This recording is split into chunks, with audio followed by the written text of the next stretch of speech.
नमस्ते टासीदेलेक फ्याबुला छाजलो खाम्रिमु म जोर्डन गुरुङ तपाईहरु सबैजनालाई आजको यस भिडियोमा म स्वागत गर्दछु है र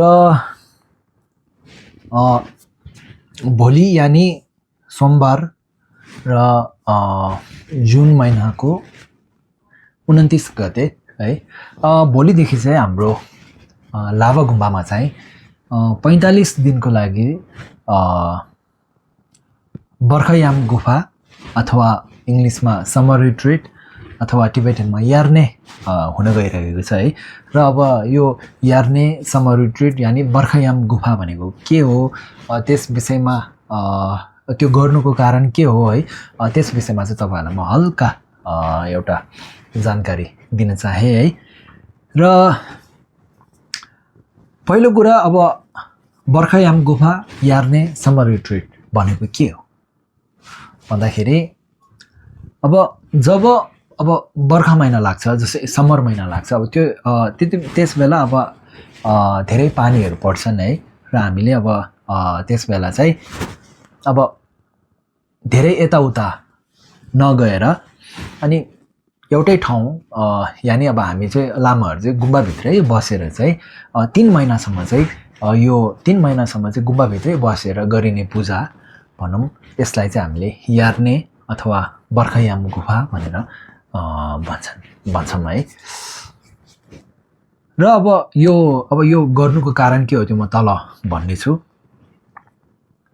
र अनि अर्को कुरा दोस्रो कुरा यो यार्ने यानी बर्खायाम गुफाको सुरुवात कहिले भयो र कसरी भयो त्यस विषयमा भन्नुपर्दा अब जब गौतम बुद्ध जीवित हुनुहुन्थ्यो त्यस बेला चाहिँ बर्खाको समयमा चाहिँ बुद्धको भिक्षुहरु यानी चेलाहरु चाहिँ यताउता गइरहेको है किनभने अब के हुन्छ भन्दाखेरि बुद्धको बेलामा चाहिँ भिख माग्न जानु पर्थ्यो है दिउँसोको खाना चाहिँ गाउँघरमा चाहिँ भिख माग्न गइन्थे तपाईले देख्नु भएको होला कि बुद्धको भिक्षुहरु अब सबै अब लाइन गरेर बसेर चाहिँ त्यसरी चाहिँ भिख माग्न जाने गर्थ्यो है र त्यस्तो गरेको देख्दाखेरि चाहिँ बर्खाको बेलामा यताउता गइरहेको त्यस्तो देख्दाखेरि चाहिँ बुद्ध धर्म नमान्ने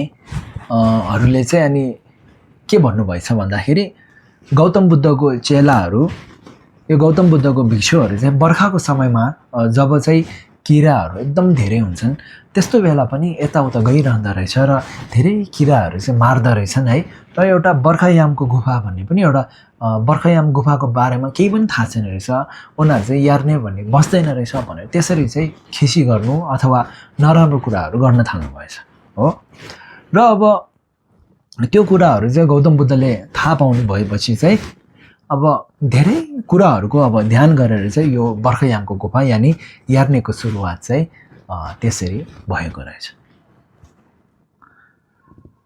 र अब यो बर्खायामको गुफा यानी यार्ने अब बस्ने ठाउँ यार्ने गर्ने ठाउँ चाहिँ कस्तो हुनु पर्यो भन्दाखेरि चाहिँ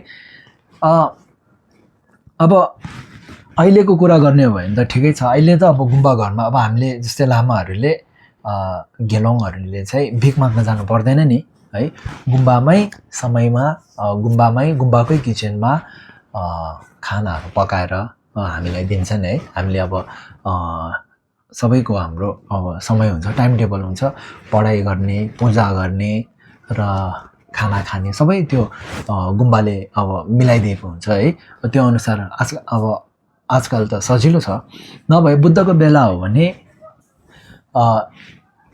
अब भिक्षुहरु गेलोङहरु चाहिँ भिख माग्न जानु पर्थ्यो है सोन्युममा जानु पर्थ्यो सोन्युम भन्छन् टिबेटनमा है अब खानाहरु माग्न जानु पर्थ्यो है र बुद्धको बेलामा चाहिँ अब जे होस् अब यो यार्ने गर्ने यानी बर्खायाम गर्ने ठाउँ चाहिँ कस्तो हुनु पर्थ्यो भन्दाखेरि खानापिना सबै अब भएको ठाउँ र अब चोर डकैतीहरु नआउने ठाउँ है चोर डकैतीहरु आएर अब लुट्ने त्यस्तो नगर्ने ठाउँ है र बस्ने ठाउँ माथि छाना भएको है अब आजकल त अब सबै अब अहिलेको समयमा चाहिँ अब त्यसको चिन्ता भएन किन भन्दाखेरि गुम्बाहरुमा अब अवश्य सबैमा छाना त हुन्छ घरको छत त हुन्छ है बुद्धको बेला चाहिँ त्यस्तो हुँदैन थियो रहेछ हैन। र अनि धेरै घेलोङहरू भएको ठाउँ हुनु पर्यो है। र अनि अब अरू मान्छेहरू अब अरू मान्छेहरू हिँडिबस्ने ठाउँ, हिँडुल गरिबस्ने ठाउँ त्यस्तो धेरै हुनु भएन है। किनभने अब मान्छेहरू यताउता गइबस्ने ठाउँमा चाहिँ हामीले अब ढेरा लगाएर चाहिँ अब गुफाहरू लगाएर चाहिँ गुफा हैन के भन्छ त्यसलाई, टेन्टहरू लगाएर चाहिँ अब टेन्टहरू लगाएर चाहिँ अब हामीले बर्खायामको गुफामा त बस्नु मिलेन नि। बुद्धको बेलाको कुरा गरेको है। अब अहिले त अब गुम्बाहरू छ है।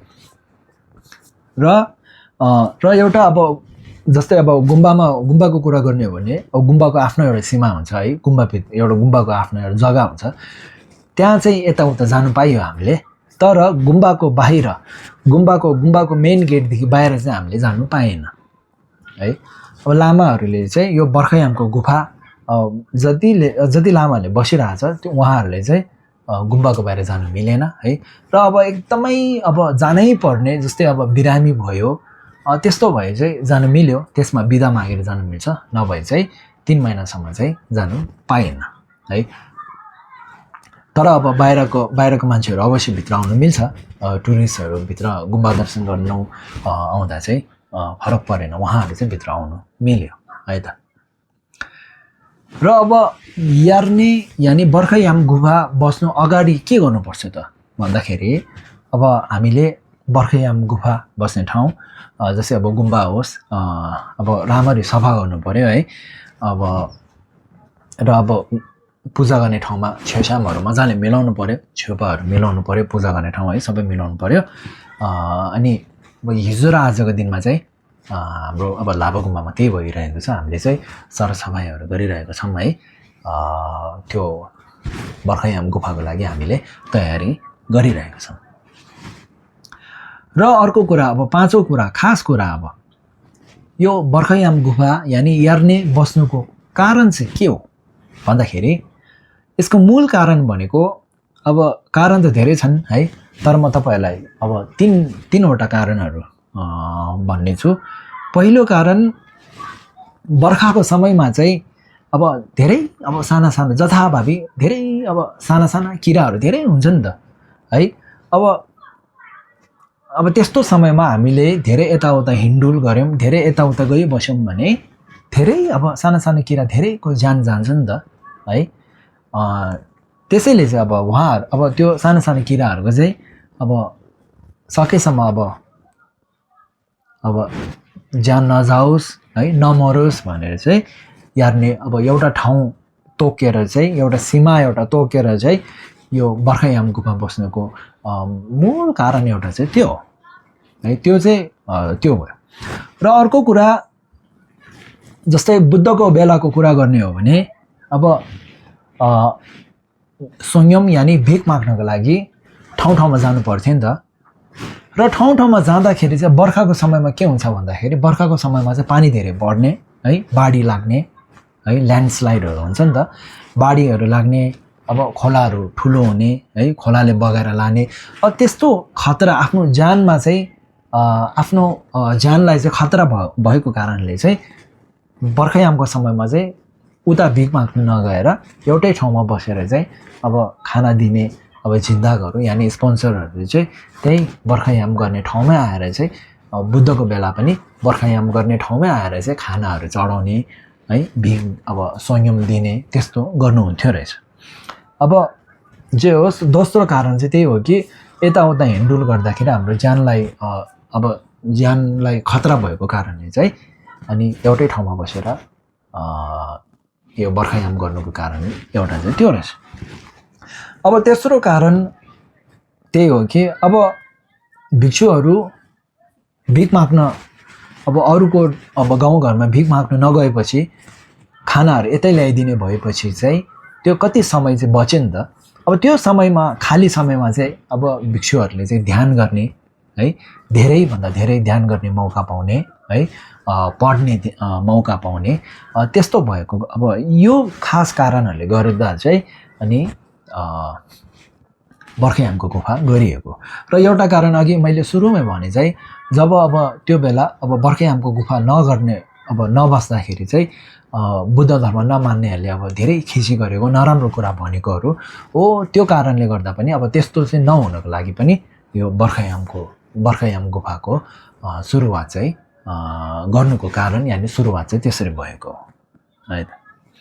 र अब यो बर्खायाम गुफा यानि यार्ने अब गरेको यार्ने बसेको फाइदा के छ भन्दाखेरि फाइदा पनि त्यही हो कि यार्ने बसुन्जेल हामीले अब धेरै पुण्य कमाउन सक्ने है।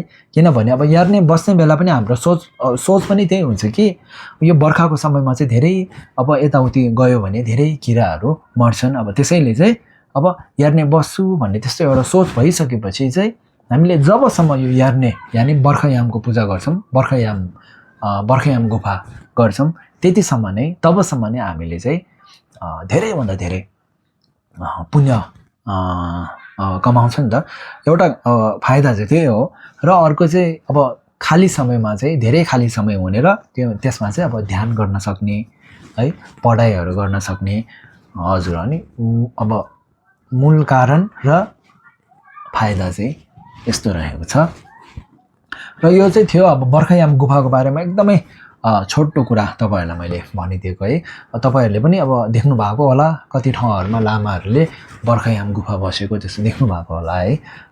र यसको विषयमा चाहिँ मैले तपाईँहरूलाई थोरै यानि कम्ती चाहिँ यसको बारेमा भन्ने प्रयास गरेको हुँ है। र त्यसै गरी अब अरू धर्म सम्बन्धित अरू कुनै विषयमा जान्नु मन छ भने अवश्य कमेन्टमा लेख्नु होला। म सकेसम्म त्यस विषयमा भिडियो बनाउने प्रयास गर्नेछु।